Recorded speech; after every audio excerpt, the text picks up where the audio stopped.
Hi friends, welcome to education Munnade YouTube channel. ಈ ದಿನ ನೋಡಿ, ಭಾಳಷ್ಟು ಮಕ್ಕಳು 80ಕ್ಕೆ 80 ಮಾರ್ಕ್ಸ್ ನಾನು ತೆಗಿಲೇಬೇಕು ಅಂತಕ್ಕಂಥ ಮಕ್ಕಳು ಭಾಳಷ್ಟು ಜನ ವೇಟ್ ಮಾಡ್ತಿದ್ದೀರಾ.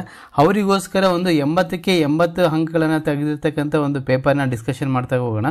ಇಲ್ಲಿ ಇದು ಬೋರ್ಡಲ್ಲಿ ನೋಡಿ, ಅಂದರೆ 2022ರಲ್ಲಿ ಬಂದಿರತಕ್ಕಂಥ ಪೇಪರ್ ಇದು. ಅಲ್ಲಿ 80ಕ್ಕೆ 80 ಅಂಕಗಳನ್ನು ತೆಗೆದಿದ್ದಾರೆ. ಅವರು ಹೇಗೆ ತೆಗೆದಿದ್ದಾರೆ, ಯಾವ ಥರ ತೆಗೆದಿದ್ದಾರೆ ಅಂತಕ್ಕಂಥದ್ದನ್ನು ನಾನು ಒಂದು ಮಾಡೆಲ್ ಪೇಪರ್ ಆಗಿ ಇದನ್ನು ತೊಗೊಳ್ತಾ ಹೋಗಿ ಭಾಳಷ್ಟು ಜನ ಕಾಯ್ತಿರೋದ್ರಿಂದ ಇದನ್ನು ನಾನು ಕೊಡ್ತಾ ಇದ್ದೀನಿ. ಅದ್ರ ಜೊತೆಗೆ ಇದು ಅಪ್ಲೋಡ್ ಆಗಿ ಕೆಲವೇ ಒಂದು ಗಂಟೆಗಳಲ್ಲಿ ಮತ್ತೊಂದು ಪೇಪರ್ನ ಅಪ್ಲೋಡ್ ಮಾಡೋ ಕೆಲಸ ಮಾಡ್ತೀನಿ. ಅದು ತುಂಬ ಹೆಲ್ಪ್ ಆಗುತ್ತೆ ನಿಮಗೆ. ಈ ಸ್ಟೇಟ್ ಲೆವೆಲ್ ಪ್ರಿಪರೇಟರಿಗೆ ಏನು ಎಕ್ಸಾಮ್ ಇದೆಯಲ್ಲ, ತುಂಬ ಹೆಲ್ಪ್ ಆಗುತ್ತೆ. ಫಸ್ಟ್ ಇದನ್ನು ನೋಡೋಣ, ಯಾಕಂದರೆ ಒಂದು ಮಾದರಿ ಒಂದು ಬೇಕೇ ಬೇಕು ನಮಗೆ. ಯಾವುದೇ ಆಗಲಿ, ಯಾವುದನ್ನೇ ಕೆಲಸ ಮಾಡಲಿ, ಒಂದು ಮಾದರಿ ಅಂತಕ್ಕಂಥದ್ದು ಬೇಕು, ಒಂದು ಪ್ಲಾನಿಂಗ್ ಅಂತ ಇರಬೇಕಲ್ವಾ. ಆ ಪ್ಲಾನಿಂಗಿಗೋಸ್ಕರ ನಿಮಗೆ ಇಲ್ಲಿ 80ಗೆ 80 ಅಂಕಗಳನ್ನು ಪಡೆದಿರ್ತಕ್ಕಂಥ ಒಂದು ಪೇಪರನ್ನು ನೋಡಿ, ಯಾವ ರೀತಿಯಾಗಿ ಬರೀಬೇಕು ಅಂತಕ್ಕಂಥದ್ದನ್ನು ತುಂಬ ಈಸಿಯಾಗಿ ಅವರು ಕೊಟ್ಟಿರ್ತಕ್ಕಂಥದ್ದು. ಮತ್ತು ನೀಟ್ನೆಸ್ ಈಸ್ ವೆರಿ ಇಂಪಾರ್ಟೆಂಟ್. ಆಗ ಫಸ್ಟ್ನೇ ಕ್ವಶನ್ ನೋಡ್ತಾ ಹೋಗೋಣ. ಇಲ್ಲಿ ಕ್ವಶನ್ ನೋಡಿ, ಆ ಕ್ವಶನಿಗೆ ಸಂಬಂಧಪಟ್ಟಂಗೆ ಇಲ್ಲಿ ಆನ್ಸರ್ಸ್ ಮಾತ್ರ ಕೊಟ್ಟಿದ್ದಾರೆ. ಕ್ವಶನ್ ಪ್ಯಾರಲಲ್ ಲೈನ್ಸ್ ಆಗಿರ್ಬೋದು, ಯಾವ ರೀತಿಯಾಗಿ ಬಂದಿದೆ, ಇದು ಡಿಸ್ಟೆನ್ಸ್ ಫಾರ್ಮುಲಾ ಇದೆ, ಇಲ್ಲಿ ಇರ್ತಕ್ಕಂಥದ್ದನ್ನು ನೋಡ್ತಾ ಹೋಗಿ ನಾನು ಬೇರೆಯನ್ನ ಎಕ್ಸ್ಪ್ಲೇನ್ ಮಾಡೋಕ್ಕೆ ಇಲ್ಲಿ ಹೇಳ್ತಾ ಹೋಗ್ತೀನಿ. ಇಲ್ಲಿ ನೋಡಿ, standard form of quadratic equation ಕೇಳಿದರೆ ಯಾವ ರೀತಿಯಾಗಿ ಬರೀಬೇಕು ಅಂತಕ್ಕಂಥದ್ದು, ಹೌದಾ.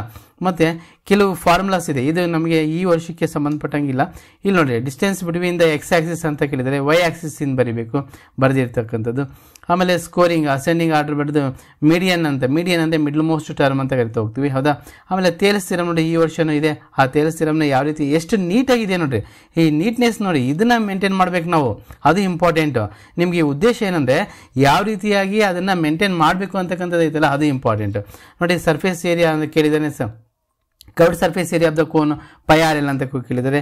ಮತ್ತು ಎಲಿಮಿನೇಷನ್ ಮೆಥಡಲ್ಲಿ ಯಾವ ರೀತಿಯಾಗಿ ಕಂಡುಹಿಡಿಬೇಕು ಎಕ್ಸ್ ವ್ಯಾಲ್ಯೂ ವೈ ವ್ಯಾಲ್ಯೂ ಅನ್ನೋದು, ಅದು ಸಹ ಕೊಟ್ಟಿದ್ದಾರೆ.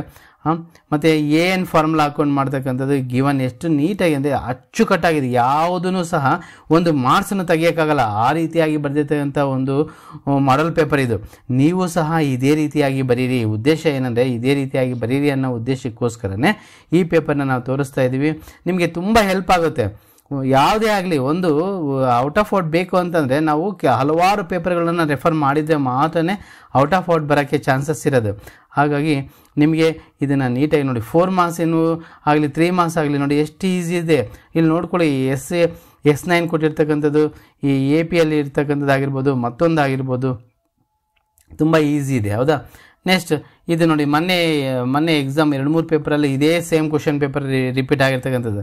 ಈ ರೆಕ್ಟ್ಯಾಂಗಲ್ ಹಾಕ್ಕೊಂಡು ಮಾಡಿರ್ತಕ್ಕಂಥದ್ದು. ಇದು ಎಕ್ಸ್ ಅಂತ ತೊಗೊಳ್ಬೇಕು, ಇಲ್ಲಿ X+30 ಹಾಗೆ ಡಯಾಗ್ನಲ್ ಆಗಿರ್ತದೆ. ಈ ರೀತಿ ಆಗಿರ್ತಕ್ಕಂಥದ್ದು ನೋಡಿ, ಇದು ಭಾಳ ಸರ್ತಿ ಇದೆ. ಮೊನ್ನೆ ಪೇಪರಲ್ಲೂ ಸಹ ಕೇಳಿದ್ದಾರೆ. ಅದ್ರ ಜೊತೆಗೆ ಟ್ರಿಗ್ನಾಮೆಟ್ರಿಕ್ ಫಂಕ್ಷನ್ಸ್ ಇದಾವಲ್ಲ, ತುಂಬ ಇಂಪಾರ್ಟೆಂಟು. ಯಾವ ರೀತಿಯಾಗಿ ಸೇಮ್ ಇದು, ಇವು ಚೇಂಜಸ್ ಅಂತ ಆಗಲ್ಲ. ಟ್ರಿಗ್ನಾಮೆಟ್ರಿಕ್ ಫಂಕ್ಷನ್ಸ್ ಯಾವುದೇ ಪೇಪರ್ ಆಗಲಿ, ಯಾವುದೇ ವರ್ಷ ಆಗಲಿ, ನೋಡಿ ಇಲ್ಲಿ ಏನು ಕೊಟ್ಟಿದ್ದಾರೆ ನೋಡಿ, ಎಷ್ಟು ನೀಟಾಗಿ, ಅಂದರೆ ಯಾವುದು ರಿಪೀಟ್ ಆಗಿದೆ, ಯಾವುದು ಆಗಿಲ್ಲ. ಇಲ್ಲಿ ನೋಡಿ, ಸೆಕ್ಷನ್ ಫಾರ್ಮುಲಾ ಹಾಕೊಂಡು ಮಾಡಿರ್ತಕ್ಕಂಥದ್ದು ಎಷ್ಟು ನೀಟಾಗಿದೆ. ಎಲ್ಲರೂ ಒಂದು ತಪ್ಪುವನ್ನು ಹುಡ್ಕೋಕ್ಕಾಗಲ್ಲ, ಅಷ್ಟು ಚೆನ್ನಾಗಿ ಮಾಡಿದ್ದಾರೆ. ಮತ್ತು ಮೀನ್ ಕಂಡುಹಿಡಿತಕ್ಕಂಥದ್ದು ನಾನು ಹೇಳಿದ್ದೀನಿ, ಮೀನ್ ಮೋಡ್ ಯಾವುದಾದ್ರು ಒಂದು ಇದ್ದೇ ಇರುತ್ತೆ, ಮೀನ್ ಮಾಡಿದ್ದಾರೆ ಇವರು, ಹೌದಾ. ಮತ್ತು ಸರ್ಕಲ್ ಥಿಯರಮಲ್ಲಿ ನೋಡಿ, ಸರ್ಕಲ್ ಥಿಯರಮ್ ನಿಮಗೆ ಎಲ್ಲರಿಗೂ ಗೊತ್ತಿದೆ. ಸರ್ಕಲ್ ಥಿಯರಮ್ ಇದು 3 ಮಾರ್ಕ್ಸ್, ಎಷ್ಟು ಈಸಿಯಾಗಿ ಎಷ್ಟು ಚೆನ್ನಾಗಿ ಬರೆದಿದ್ದಾರೆ ನೋಡಿ, ಹೌದಾ. ಫಾಲೋ ಅಪ್ ಮಾಡ್ತಾ ಹೋಗಿ ಅಷ್ಟೇ. ನಾವು ಉದ್ದೇಶ ಇಟ್ಕೊಂಡಿರ್ತಕ್ಕಂಥದ್ದು ಏನಂದರೆ ಔಟ್ ಆಫ್ ಔಟ್ ಭಾಳಷ್ಟು ಜನ ಮಕ್ಕಳಿಗೆ ಬರಲಿ ಅನ್ನೋ ಉದ್ದೇಶ ಬಿಟ್ಟರೆ ಮತ್ತೇನೂ ಇಲ್ಲ, ಹೌದಾ. ಅಪ್ಲಿಕೇಶನ್ ಆಫ್ ಟ್ರಿಗ್ನಾಮೆಟ್ರಿಗೆ ಸಂಬಂಧಪಟ್ಟಂಗೆ ಎಷ್ಟು ಸರ್ತಿ ರಿಪೀಟ್ ಆಗಿದೆ ಇದು, ಹೌದಾ. ಇದು ರಿಪೀಟ್ ಆಗಿದೆ. ಜೊತೆಗೆ ಇದು ನೋಡಿ, ಕನ್ಸ್ಟ್ರಕ್ಷನ್ ಇಲ್ಲ ಬಿಡಿ, ಇವಾಗ ಕನ್ಸ್ಟ್ರಕ್ಷನ್ ಇಲ್ಲ, ಇದು ಸಹ ಭಾಳಷ್ಟು ಟೈಮ್ ರಿಪೀಟ್ ಆಗಿರ್ತಕ್ಕಂಥ ಕ್ವಶನ್. ಇದು ತುಂಬ ಸರ್ತಿ ರಿಪೀಟ್ ಆಗಿದೆ. ಹೋದ ವರ್ಷ ಆಚೆ ವರ್ಷನೇ ರಿಪೀಟ್ ಆಗಿದೆ, ಮತ್ತು ಈ ವರ್ಷವೂ ಸಹ ರಿಪೀಟ್ ಆಗ್ತಕ್ಕಂಥ ಚಾನ್ಸಸ್ ಇದೆ. ನೋಡಿ, ಚಿತ್ತುಕಾಟ್ ಮಾಡಿದಾಗ ಯಾವ ರೀತಿಯಾಗಿ ಜಸ್ಟ್ ಒಂದೊಂದು ಲೈನ್ ಹಾಕಿದ್ದಾರೆ. ನಾವು ಈ ಥರ ಜಾಸ್ತಿ ಲೈನ್ಸ್ ಹಾಕಬಾರ್ದು, ಎಷ್ಟು ನೀಟಾಗಿ ನೋಡಿ, ಅದ್ರ ಪಕ್ಕದಲ್ಲೇ ನೀಟಾಗಿ ಒಂದು ಲೈನ್ ಹಾಕಿ ಎಷ್ಟು ನೀಟಾಗಿ ಬರೆದು ಅದ್ರ ವ್ಯಾಲ್ಯೂ ಕಂಡುಹಿಡಿತಕ್ಕಂಥದ್ದಾಗಿರ್ಬೋದು, ಅದನ್ನು ನೀಟ್ನೆಸ್ ಮೇಂಟೈನ್ ಮಾಡ್ತಾ ಹೋಗಿರೋದು. ನೆಕ್ಸ್ಟ್ ಶೇಡೆಡ್ ರೀಸನ್ ಕಂಡುಹಿಡಿತಕ್ಕಂಥ, ಏರಿಯಾ ಆಫ್ ಶೇಡೆಡ್ ರೀಸನ್ ಕಂಡುಹಿಡಿದು ನೋಡಿ, 4ಗೆ 4 ಮಾರ್ಕ್ಸ್ ಎಷ್ಟು ನೀಟಾಗಿ ಬಂದಿರ್ತಕ್ಕಂಥ. ಎಲ್ಲೆಲ್ಲೂ ಚಿತ್ತುಕಾಟ್ ಅನ್ನೋದೇ ಇಲ್ಲ, ಹೌದಾ. ಮತ್ತು ರಫ್ ವರ್ಕ್ ನೋಡಿ, ಎಲ್ಲಿ ಮಾಡಿದ್ದಾರೆ, ಕಚ್ಚಾ ಕಾರ್ಯಕ್ಕಾಗಿ ಅಂತಕ್ಕಂಥದ್ದು, ಫೇಸ್ ಫಾರ್ ರಫ್ ವರ್ಕ್ ಯಾವ ರೀತಿಯಾಗಿದೆ. ಥಿಯರಮ್ ನೋಡಿ, ಈ ಥಿಯರಮ್ ಇವಾಗ ಸದ್ಯಕ್ಕಿಲ್ಲ, ಆ ಇಯರಲ್ಲಿ ಇತ್ತು. ಎಷ್ಟು ನೀಟ್ನೆಸ್ ನೋಡಿ, ನೀವು ಅದನ್ನು ಇಂಪಾರ್ಟೆಂಟು, ನೀಟಾಗಿ ಎಕ್ಸ್ಪ್ಲೇನ್ ಮಾಡ್ತಕ್ಕಂಥದ್ದು ಇದೆ, ಬರೀತಕ್ಕಂಥದ್ದು ಇದೆ ಅಲ್ವ, ತುಂಬ ಇಂಪಾರ್ಟೆಂಟು. ನೀವು ಇದೇ ರೀತಿಯಾಗಿ ಎಲ್ಲರಿಗೂ ಸಹ ಒಳ್ಳೆ ಮಾರ್ಕ್ಸ್ ಬರಲಿ. ಮತ್ತು ಈ ಅಂಕಗಳು ಅದು ತುಂಬ ಹೆಲ್ಪ್ ಆಗ್ತಾ ಹೋಗುತ್ತೆ. ನಾವು ಫಾರ್ಮುಲಾ ಹಾಕ್ಕೊಂಡು ಮಾಡೋದೈತಲ್ಲ ಭಾಳ ಇಂಪಾರ್ಟೆಂಟು.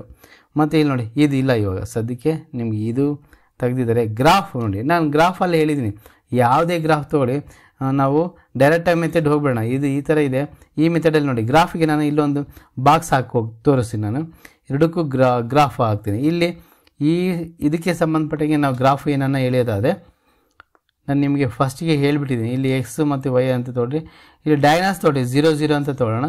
ಮತ್ತು ವೈಗೆ ಎಕ್ಸ್ಗೆ 0 ಹಾಕಿದ್ದೀವಿ ಅಂದರೆ ವೈ 5 ಆಗುತ್ತೆ, ವೈಗೆ 0 ಹಾಕಿದ್ದೀವಿ ಅಂದರೆ ಎಕ್ಸ್ 5 ಆಗುತ್ತೆ. ಇದೊಂದೇ ಸಾಕು. ಮತ್ತು ಇಲ್ಲಿ ನೋಡೋಣ, ಇದಕ್ಕೆ ಸಂಬಂಧಪಟ್ಟಂಗೆ ಒಂದು ಗ್ರಾಫ್ ಹಾಕೋದಾದರೆ ಇಲ್ಲೂ ಸಹ ಅಷ್ಟೇ. ಇಲ್ಲಿ ಎಕ್ಸ್ ಮತ್ತು ವೈ ಅಂತ ತೊಗೊಂಡ್ರೆ ಎಕ್ಸ್ಗೆ ಡಯಾಗ್ನಲ್ 0 0 ಹಾಕಿ ಎಕ್ಸ್ಗೆ 0 ಹಾಕಿದರೆ ಅಲ್ಲಿ ವೈ ವ್ಯಾಲ್ಯೂ ಏನಾಗುತ್ತೆ 6/2 ಆಗುತ್ತೆ. 2 1 2 3 ಆಗುತ್ತೆ. ನೆಕ್ಸ್ಟ್ ವೈಗೆ 0 ಹಾಕಿದ್ದೀವಿ, ಎಕ್ಸ್ಗೆ ಏನಾಗುತ್ತೆ ಎಕ್ಸ್ ವ್ಯಾಲ್ಯೂ 6 ಆಗುತ್ತೆ.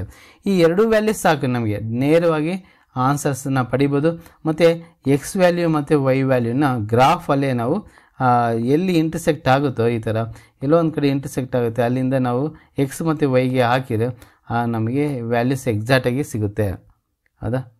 ಅದಕ್ಕೆ ಯಾವ ರೀತಿಯಾಗಿ ಗ್ರಾಫ್ ಇಲ್ಲ ಹಾಕಿದ್ದಾರೆ ನೋಡಿ. ಗ್ರಾಫ್ ತುಂಬ ಈಸಿ ನೋಡಿ. ಫಸ್ಟ್ ನಾನು ಇಲ್ಲಿರ್ತಕ್ಕಂಥ ವ್ಯಾಲ್ಯೂಸ್ನ ತೊಗೊಳ್ತಾ ಹೋಗೋಣ. 0,3 0,3 ಅಂದರೆ ಎಲ್ಲಿ ಬರುತ್ತೆ 0,3 first 0,3 first point. This is the first point, right. Next question ಇದು ನೆಕ್ಸ್ಟ್ ನೋಡೋಣ. 6,0 6 ಎಕ್ಸ್ ಆ್ಯಕ್ಸಿಸಲ್ಲಿ 6 0 ಸಿ ಬಂತಾ. ಓಕೆ, ನೆಕ್ಸ್ಟ್ ಪಾಯಿಂಟ್ ನೋಡೋಣ. ನೆಕ್ಸ್ಟ್ 0,5 5,0 ಫಸ್ಟ್ 0,5 0,5 ಅಂದರೆ ಇದು 5,0 ಅಗೇನ್ ನೋಡಿ ಎಕ್ಸಾಕ್ಟ್. ಇದು ಯಾರು ಇಂಟರ್ಸೆಕ್ಟಿಂಗ್ ಇದೆ ಡ್ರಾ ಮಾಡ್ತಾ ಹೋಗಿ, ಅದು ಒಂದು ಕಡೆ ಇಂಟರ್ಸೆಕ್ಟ್ ಆಗಿದೆ. ಅದು ಯಾವ ಪಾಯಿಂಟಲ್ಲಿ ಇಂಟರ್ಸೆಕ್ಟ್ ಆಗಿದೆ 4ಅಲ್ಲಿ ಇಂಟರ್ಸೆಕ್ಟ್ ಆಗಿರ್ತಕ್ಕಂಥದ್ದು. ಹಾಗಾದರೆ ಇಲ್ಲಿಂದ ಒಂದು ಡಾಟೆಡ್ ಲೈನ್ ಹಾಕೋಣ. ಈ ಥರ ಇಲ್ಲಿ ಡಾಟೆಡ್ ಲೈನ್, ಆ ಡಾಟೆಡ್ ಲೈನ್ ಹಾಕಿದರೆ ಎಕ್ಸ್ ಈಕ್ವಲ್ಸ್ ಎಷ್ಟಾಗಿದೆ 4ಅಲ್ಲಿ ಇಂಟರ್ಸೆಕ್ಟ್ ಆಗಿದೆ. ಮತ್ತು ವೈ ಈಸ್ ಕೊಟ್ಟು ಎಷ್ಟಾಗಿದೆ 1 ಆಗಿದೆ ನೋಡಿ. ಇಲ್ಲಿ ಅದನ್ನೇ ಬರೆದಿರ್ತವೆ, ಎಕ್ಸ್ ಈಸ್ ಕೊಟ್ಟು 4 ಆಗುತ್ತೆ, ವೈ ಈಸ್ ಕೊಟ್ಟು 1 ಆಗುತ್ತೆ. ನಾವು ಈ ರೀತಿಯಾಗಿ ಅದನ್ನು ಬರಿತಾ ಹೋದರೆ 100% ನಿಮಗೆ ಔಟ್ ಆಫ್ ಔಟ್ ಬರೋದಕ್ಕೆ ಚಾನ್ಸಸ್ ಇದೆ. ಅದಕ್ಕೆ ನೀವೇನು ಮಾಡಬೇಕಂದ್ರೆ ಔಟ್ ಆಫ್ ಔಟ್ ಬರ್ತಕ್ಕಂಥ ಪೇಪರ್ಸ್ಗಳು ಏನಿರ್ತಾವಲ್ಲ ಅವನ್ನ ನೋಡ್ತಾ ಹೋಗಿ. ಬಂದಿರತಕ್ಕಂಥ ಪೇಪರ್ಸ್ನ ನೋಡಿದರೆ ನಿಮಗೆ ಈಸಿಯಾಗಿ ಅದು ವ್ಯಾಲ್ಯೂಸ್ ಸಿಗುತ್ತೆ. ಅದರ ಜೊತೆಗೆ ನಿಮಗೂ ಸಹ 80ಗೆ 80 ಬರಲಿ. ಮತ್ತು ಹೇಳ್ತಾ ಈ ವಿಡಿಯೋ ಇಷ್ಟವಾದಲ್ಲಿ ಲೈಕ್ ಮಾಡಿ, ಶೇರ್ ಮಾಡಿ, ಸಬ್ಸ್ಕ್ರೈಬ್ ಆಗಿ ಅಂತ ಹೇಳ್ತಾ ಎಲ್ಲರಿಗೂ ಧನ್ಯವಾದಗಳು.